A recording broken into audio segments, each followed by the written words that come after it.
नमस्कार। स्वागत आप सभी का एक बार फिर आपके अपने YouTube चैनल टारगेट विद के में। आज की इस क्लास के अंदर हम डिस्कस करेंगे क्षितिज गद्य खंड कक्षा 10वीं लेखक परिचय। इससे पिछली क्लास में हमने 2 लेखक परिचय इसके कर लिए हैं, यानी कक्षा 10वीं के अंदर पेपर के अंदर 4 नंबर का आपका लेखक परिचय यानी किसी भी लेखक का जीवन परिचय वो आता है। तो इसमें हम 2 लेखक परिचय कर चुके हैं। स्वयं प्रकाश का लेखक परिचय है, जीवन परिचय वो हम कर चुके हैं पहले। इसके बाद हमने श्री रामवृक्ष बेनीपुरी का जीवन परिचय वो भी कर लिया है। अब आपके सिलेबस में तीसरा जो जीवन परिचय है वो आप देख पा रहे हो स्क्रीन के ऊपर पिक्चर है, हिंदी कवि यशपाल जी का जीवन परिचय। तो हम आज हिंदी साहित्य के जो महान लेखक हैं, कथाकार हैं, श्री यशपाल जी का जीवन परिचय है वो हम पढ़ेंगे। आशा है आप लोग बिल्कुल ध्यान से पढ़ेंगे। अगर इससे पिछली क्लास या पिछले 2 जीवन परिचय अगर नहीं पढ़े हैं तो वो उनके लेसन के साथ ही हमने किए थे। हम बारी बारी से लेखक परिचय, उसके बाद लेसन पढ़ेंगे, उसके बाद में लेसन के जो क्वेश्चन आंसर है वो भी करेंगे। तो ये आपका गद्य खंड का 3rd लेसन है यशपाल जी का। हिंदी साहित्य में यशपाल जी का जो जीवन परिचय है वो कैसा था। तो आइए शुरू करते हैं। प्रसिद्ध कहानीकार यशपाल का साहित्यिक परिचय दीजिए। यह प्रश्न ऐसे भी आ सकता है, हिंदी साहित्य के महान कथाकार या कहानीकार यशपाल का जीवन परिचय बताइए। तो सुप्रसिद्ध कहानीकार यशपाल जी का जीवन परिचय है वो निम्नलिखित उनकी विशेषताएं हैं। जैसा कि आपको पता है तो जीवन परिचय की 4 मुख्य विशेषताएं हैं या 4 मुख्य इनके पॉइंट कह सकते हो, बिंदु कह सकते हो। जीवन परिचय, प्रमुख रचनाएं, इसके बाद इनकी साहित्यिक विशेषताएं और चौथा पॉइंट हम इसका करेंगे भाषा शैली का। चलिए इनका जो पहला हमारा जो पॉइंट बनता है जीवन परिचय का वो हम करते हैं। यशपाल हिंदी साहित्य के एक महान कथाकार है। कथाकार का मतलब कहानीकार है। उनका जन्म 3 दिसंबर 1903 ईस्वी को फिरोजपुर छावनी में हुआ है। उन्होंने अपने सहपाठियों के साथ लाला लाजपत राय के स्वदेशी आंदोलन में भाग लिया था। यानी उनके साथ पढ़ने वाले जो उनके सहपाठी हैं लाला लाजपत राय जी, उनके साथ उन्होंने स्वदेशी जो वस्तुओं का आंदोलन था, विदेशी वस्तुओं का बहिष्कार था, उसमें उन्होंने बढ़ चढ़कर भाग लिया। धीरे धीरे उनका झुकाव मार्क्सवाद की ओर होने लगा था। एक पंथ है मार्क्सवाद। दिल्ली में जब वे बम बना रहे थे तो उन्हें गिरफ्तार कर लिया गया था। 1938 में वे जेल से रिहा हुए, लेकिन 1941 में फिर जेल चले गए। सन 1976 में इस महान साहित्यकार का निधन हो गया। इसे जो उनका जो जीवन बिल्कुल छोटा सा 1903 से लेकर के 1976 तक 73 साल की उनकी जिंदगी थी। इस जिंदगी में उन्होंने अपना जो जीवन है वो अपने देश के लिए, अपने समाज के लिए लगभग न्यौछावर कर दिया था। अधिकांश समय वो देश सेवा में लगे रहे, कई बार वो जेल भी गए, अनेक आंदोलन में उन्होंने भाग लिया, आज़ादी के आंदोलन में भी भाग लिया था और समाज के लिए, अपने देश के लिए उन्होंने काफ़ी रचनाओं की रचना की है, जिससे देश को काफ़ी सीखने को मिला। हमारे देश के लोगों ने उनकी रचनाएं पढ़ी है, उनकी रचनाओं से प्रेरित होकर के लोगों ने देश सेवा के अनेक कार्य किए हैं। तो उनकी प्रमुख रचनाएं कौन कौन सी हैं? यशपाल जी ने हिंदी साहित्य के इतिहास में अनेक रचनाओं की रचना की है। उनकी प्रमुख रचनाएं निम्नलिखित है, यह इस प्रकार है। तो उपन्यास इनके कौन कौन से थे? जो मुख्य उपन्यास है इनके वो इस प्रकार हैं: दादा कामरेड, देशद्रोही, पार्टी कामरेड, दिव्या, मनुष्य के रूप, अमिता, मेरी तेरी उसकी बात, झूठा, सच, इनका जो प्रमुख उपन्यास है वो है। तो इनके जो उपन्यास है वो एक से बढ़कर एक है और काफी प्रसिद्ध भी हुए हैं। इसके बाद इनकी कहानी है, कहानी संग्रह: पिंजरे की उड़ान, ट्रक का तूफान, ज्ञानदान, वो दुनिया, फूलों का कुर्ता, उत्मी की माँ, सच बोलने की भूल, ये उनकी प्रमुख कहानी संग्रह है उनके। इसके उन्होंने नाटक भी लिखे थे, नशे की बात, रूप की परख, व्यंग्य लेख भी है, चक्कर कलब। यशपाल जी को अपने साहित्य लेखन के लिए उनको देव पुरस्कार, सोवियत लैंड पुरस्कार, हिंदी साहित्य सम्मेलन, पद्म भूषण आदि प्रमुख सम्मानों से नवाजा गया था। यानी उनको इस प्रकार से जो सर्वश्रेष्ठ पुरस्कार हैं हिंदी साहित्य के योगदान के लिए दिए जाते हैं, तो वो सारे पुरस्कार उनको मिले हैं इनके बढ़ चढ़ करके साहित्य लेखन में योगदान के लिए। इनकी साहित्यिक विशेषताएं क्या क्या थी? यानी उन्होंने जो रचनाएं लिखी है, कहानियां हैं, नाटक है, उपन्यास है, इनमें इनकी जो साहित्य की जो विशेषताएं हैं, साहित्य के मुख्य बिंदु कौन से हैं, किन बातों को इन्होंने आधार बनाया था, तो वो कौन कौन से हैं? मार्क्सवाद विचारों से प्रभावित होने के कारण उन्होंने अपनी रचनाओं में यथार्थ का वर्णन किया है।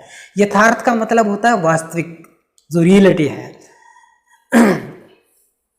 उन्होंने मध्य वर्गीय लोगों के दयनीय प्रभाव का वर्णन किया है, यानी समाज में किस तरीके से जो उच्च वर्ग है वो निम्न या मध्य वर्ग, खास करके निम्न वर्ग को किस तरह से प्रताड़ित करता है, उनका शोषण करता है, और इस सब की चीज़ों में मध्य वर्ग जो है वो किस तरह से पिस जाता है।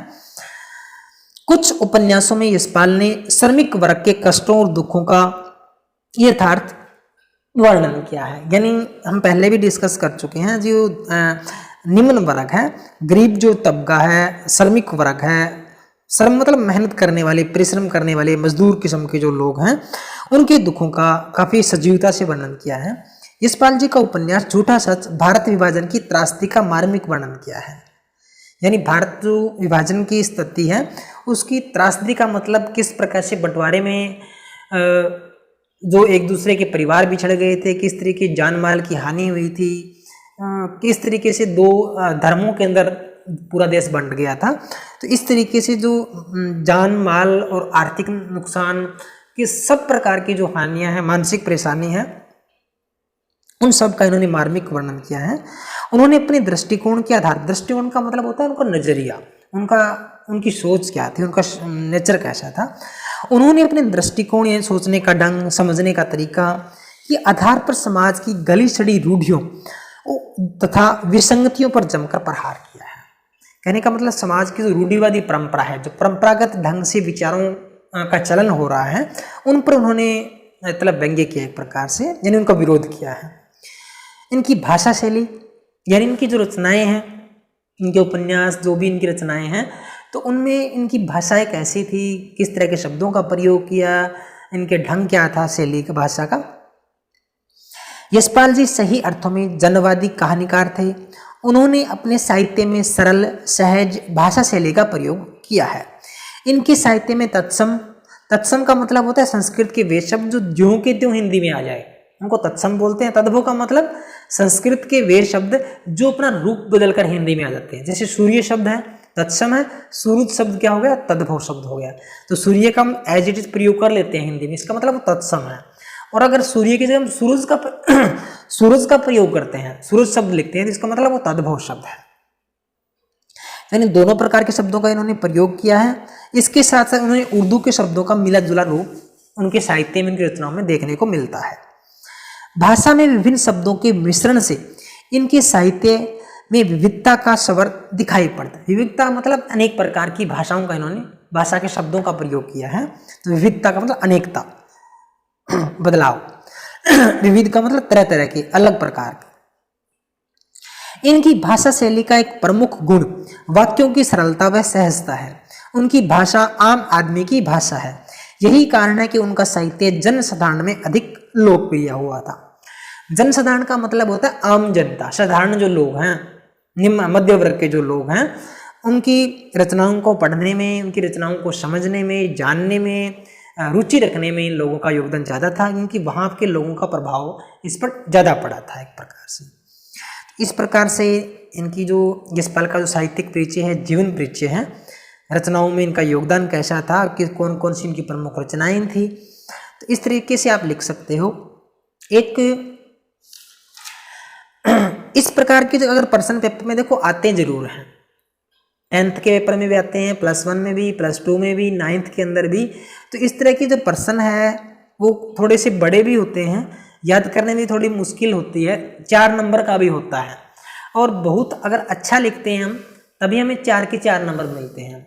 इसके लिए हम क्या कर सकते हैं, तो ऐसे प्रश्नों के हम अगर उत्तर दें तो छात्र इस बात का ध्यान रखें, विद्यार्थी स्टूडेंट इस बात का ध्यान रखें कि जो छाया चित्र होता है, आकृति बोलते हैं जिसको आरेख बोलते हैं या डायग्राम बोलते हैं, उसका प्रयोग आप अवश्य करें।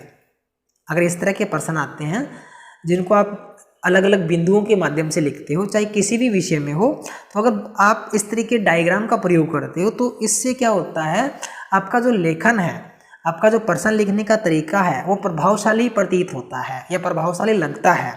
इससे जो चेकर होता है, एग्जामिनर होता है, आपका जो टीचर होता है, जो आपका पेपर चेक करता है, किस अंक उत्तर जो सूची है उसके चेक करता है, वो फिर इस बात से प्रभावित होकर के कि बच्चे को नॉलेज है, उसने डायग्राम बनाया है, भले ही आपने लिखा कम हो लेकिन आपने सुंदर तरीके से डायग्राम से समझा दिया पूरे प्रश्न को, तो इसमें फिर आपको क्या मिलता है, जो पूरे के पूरे अंक है, क्योंकि इस तरह के बड़े क्वेश्चन होते हैं और उनमें अंक कटने की संभावना रहती है।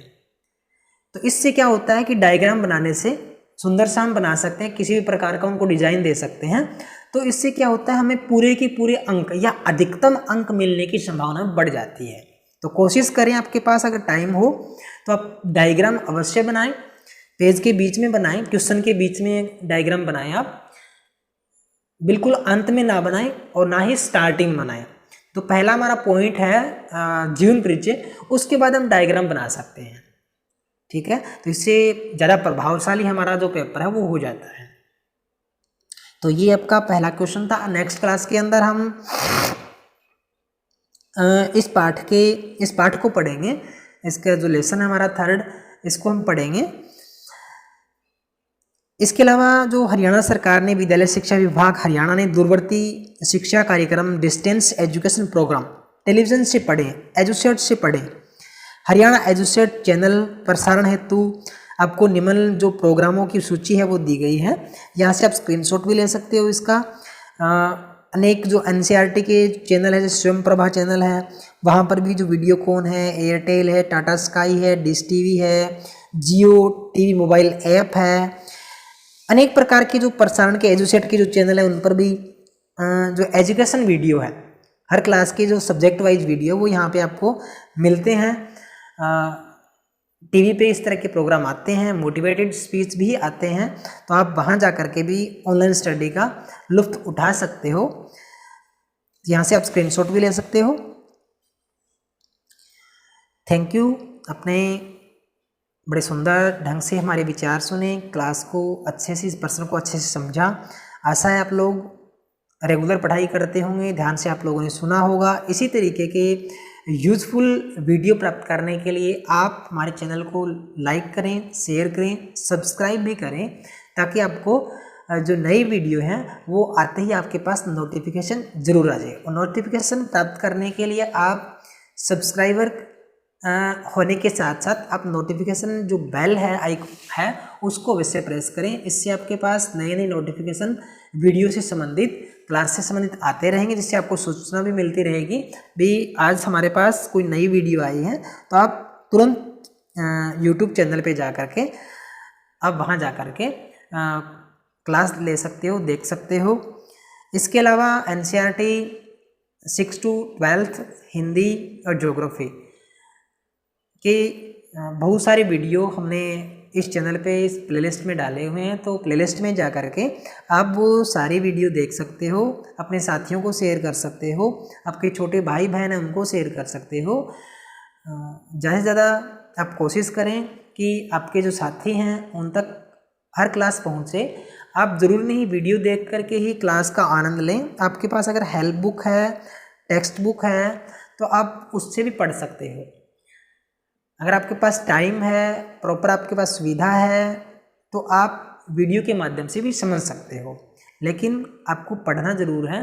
तो आप पढ़ने के लिए किसी भी प्रकार के माध्यम का प्रयोग कर सकते हो। थैंक यू, मिलते हैं नेक्स्ट क्लास के अंदर।